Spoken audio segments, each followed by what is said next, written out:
ओम त्र्यंबकम यजामहे सुगंधिम पुष्टिवर्धनम उर्वारुकमिव बंधनात् मृत्युर्मुक्षयमामृतात्। ये वाला जो मंत्र है इसको महामृत्युंजय मंत्र बोला जाता है और ऐसी मान्यता है कि भगवान शिव के इस अद्भुत मंत्र से आप मृत्यु के मुख से भी बच सकते हैं यदि आप इसको विधिवत रूप से इसका जाप करते हैं। आज शिवरात्रि है, महाशिवरात्रि, और ये लॉर्ड शिवा की मैरिज एनिवर्सरी है। हम सब लोगों ने इसको बहुत हर्षोल्लास के साथ सेलिब्रेट किया है पूरे दिन। भगवान शंकर जो हैं बड़े अद्भुत व्यक्तित्व के धनी हैं और जब मैं उनके बारे में सोच रहा था तो मुझे लगा कि उनसे बहुत कुछ सीखा जा सकता है, बहुत कुछ लर्निंग्स मिल सकती हैं। तो आज मैंने सोचा कि इस शुभ दिन पर क्यों नहीं उनसे कुछ लर्निंग लेके आप लोगों के साथ मैं शेयर करूं। तो मैंने कुछ पॉइंट्स जॉट डाउन किए हैं, I like to share with you all. भगवान शंकर जो हैं उनके अनेक नाम हैं और उन नामों में आपको बहुत सारी क्वालिटीज़ देखने को मिलेगी। उनका जो सबसे प्रचलित नाम है वो है भोलेनाथ। मतलब वो ऐसे भगवान हैं जो बहुत अत्यंत भोले हैं, अत्यंत सरल हृदय के हैं। एक कहानी मुझे याद आती है कि एक बार एक चोर भगवान शंकर के मंदिर में चला जाता है रात को, और वो जो मंदिर में जो बेल्स लगी रहती हैं, मंदिर की जो घंटी होती है, उसको चुराना चाहता है। तो वो शिवलिंग के ऊपर चढ़ जाता है और उस बैल को वहाँ से उतार लेता है। तो जैसे ही उस बैल को उतार के नीचे उतरता है तो क्या देखता है कि शिवलिंग के पास स्वयं भगवान शंकर प्रकट हो जाते हैं। उनको देख के वो बहुत घबरा जाता है और उनके चरणों में पड़ जाता है और माफ़ी मांगता है, हे प्रभु, मेरे से बहुत बड़ी भूल हो गई, मैंने आपके ऊपर चरण रख दिए और इस तरह की चोरी आपके मंदिर में करी। तो भगवान शंकर इतने भोले हैं, उन्होंने कहा कि अरे बस इतना घबराने की ज़रूरत नहीं है। लोग मुझे प्रसन्न करने के लिए न जाने मेरे ऊपर क्या क्या चीज़ चढ़ाते हैं। कोई दूध चढ़ाता है, कोई शहद चढ़ाता है, कोई बिल्व पत्र चढ़ाता है, बहुत सारे पुष्प चढ़ाए जाते हैं मुझ पर, लेकिन तूने तो खुद को, स्वयं को ही मेरे ऊपर चढ़ा दिया, तो मैं तो तेरे से अत्यधिक प्रसन्न हूँ। तो ये कहानी बताती है कि हमारे भगवान शंकर कितने भोले हैं, यही कारण है उनका नाम भोलेनाथ है। लेकिन साथ ही उनका एक नाम है रुद्र। रुद्र मतलब जिसको अत्यंत गुस्सा आता है, रौद्र। जब जरूरत पड़ती है तो उनके गुस्से के आगे कोई टिक नहीं सकता है। हम सब जानते हैं कि उनके एक तीसरी आंख भी है, थर्ड आई। वो तब खुलती है जब वो अत्यंत गुस्से में होते हैं, जब उनको लगता है कि अब चीज़ें हद से बाहर होती जा रही हैं, तब वो क्रोध में आके उस नेत्र को खोल लेते हैं और उसके बाद तो फिर प्रलय आ जाती है। हम सब जानते हैं प्रलय आ जाती है। इसलिए उनका एक नाम है त्र्यंबकेश्वर। त्र्यंबकेश्वर मतलब जिनके त्रिनेत्र हैं, जिनके 3 आँखें हैं। तो इन दोनों नामों से हमें सीखने को मिलता है कि हमारा स्वरूप सरल होना चाहिए, सिंप्लिसिटी होनी चाहिए। लेकिन इसका मतलब ये भी नहीं कि कोई आपकी उस सिंप्लिसिटी का गलत फ़ायदा उठाए।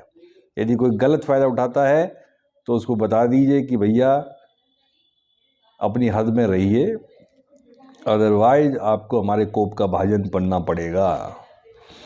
जितने भी प्रचंड शक्ति के अवतार हैं, चाहे वो हनुमान जी हों, चाहे वो भैरव बाबा हो, वो रुद्र के ही अवतार हैं, उनको रुद्रावतार बोला जाता है। तो गुस्से में भी प्रभु बहुत आगे हैं और भोलेपन में भी बहुत आगे हैं। ये उनसे एक लर्निंग मिलती है हम लोगों को, आर्ट ऑफ लिविंग हम इससे सीख सकते हैं। उनका दूसरा नाम है नीलकंठ। जिनका कंठ, जिनका जो गर्दन है, नेक है, वो नीली है। वो नीली क्यों है शायद आप जानते होंगे। जब समुद्र मंथन हुआ था, जिसमें समुद्र को चरण किया गया था देवता और राक्षसों के द्वारा, कि समुद्र में से बहुत सारी अद्भुत चीज़ें निकाली जाएं, तो उसमें बहुत सारी चीज़ें निकली। आप देखिएगा उस कहानी में बहुत सारी अद्भुत चीज़ें निकली हैं, लेकिन उसमें हलाल नाम का एक विष भी निकला था।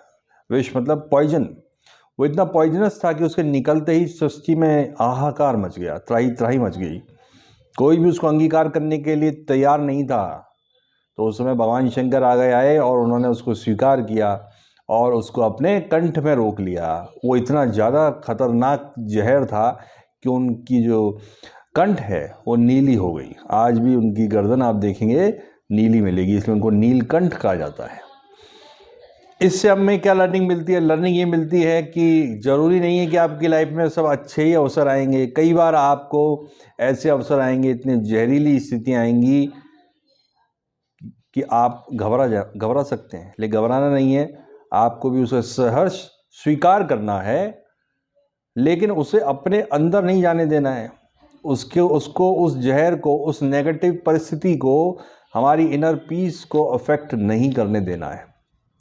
उनके इस नीलकंठ नाम से हम ये सीख सकते हैं। तीसरा नाम उनका है, वैसे तो उनके अनेक नाम हैं, लेकिन जो मुझे अच्छे लगते हैं वो मैं आपके साथ शेयर कर रहा हूँ। तीसरा नाम है चंद्रमौलीश्वर। चंद्रमौलीश्वर मतलब ऐसे प्रभु जो अपनी जटाओं में चंद्रमा विराजमान रखते हैं। आप उनकी फ़ोटो देखिए, आपको बहुत सुंदर अद्भुत चंद्रमा उनके शीश पे हमेशा विराजमान मिलेंगे। ये इस चीज़ का सिंबल है कि हमें अपने माइंड को, ब्रेन को कूल रखना चाहिए। We should be cool minded. चंद्रमा जो होता है शांति का प्रतीक होता है, ठंडक का प्रतीक होता है, तो उसको उन्होंने अपने मस्तक पे धारण किया हुआ है। तो इसलिए हमें अपने माइंड को कूल रखना चाहिए। विषम परिस्थितियों में भी हमें बहुत शांति से उनको टैकल करना चाहिए। ये हम उनके इस नाम से सीख सकते हैं। अगला है उनका नाम नागेश्वर। नागेश्वर नाम इसलिए है कि आपने देखा होगा कि उनके गर्दन में एक जहरीला सर्प भुजंग लिपटा रहता है। ये जो सर्प है, ये जो स्नेक है, ये ईगो का सिंबल है। ईगो जो जहरीली होती है दूसरों के लिए, हमें बहुत अच्छी लगती है, लेकिन वो दूसरों के लिए बहुत जहरीली होती है। वो दूसरों को हमसे अलग कर देती है। तो भगवान शंकर या ये इस तरह का सर्प जो ईगो का प्रतीक है उसको अपने कंट्रोल में रखते हैं। वो उनके चारों तरफ गर्दन के लिपटा रहता है, लेकिन वो किसी को नुकसान नहीं पहुंचाता है, क्योंकि वो भगवान शंकर के कंट्रोल में है।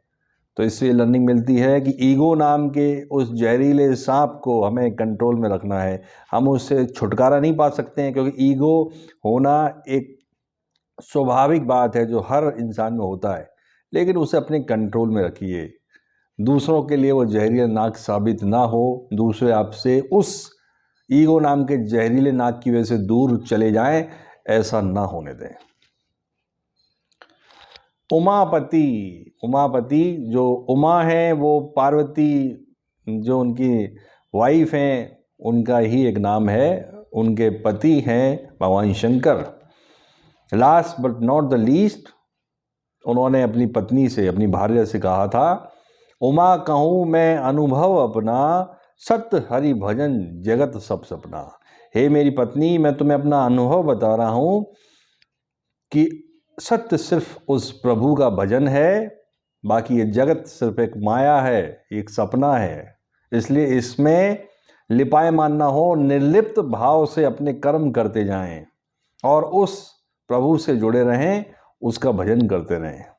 इसलिए आप जब भी देखेंगे भगवान शंकर हमेशा ध्यान मग्न रहते हैं, ध्यान में बैठे रहते हैं। इस तरीके से हम उनसे सीख सकते हैं कि हमें मेडिटेट करना चाहिए। हम सबको मेडिटेशन को अपने लाइफ का एक अंग बना लेना चाहिए।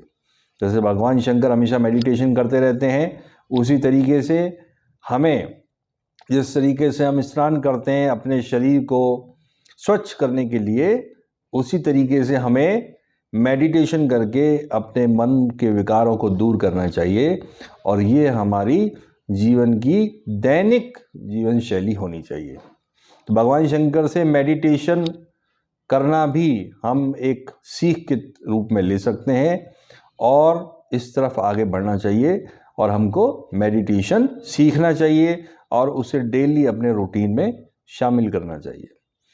तो उनसे बहुत कुछ सीखा जा सकता है। वो महादेव हैं, देवों के देव महादेव हैं, बहुत कुछ सीखा जा सकता है। जो चीज़ें मुझे अच्छी लगी मैंने आपसे शेयर किया।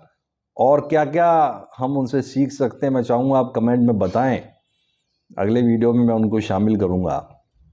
आप सब लोगों ने मुझे प्यार दिया, मेरे वीडियोस को लाइक किया। I am really thankful to all of you. Har Har Mahadev. Thank you so much.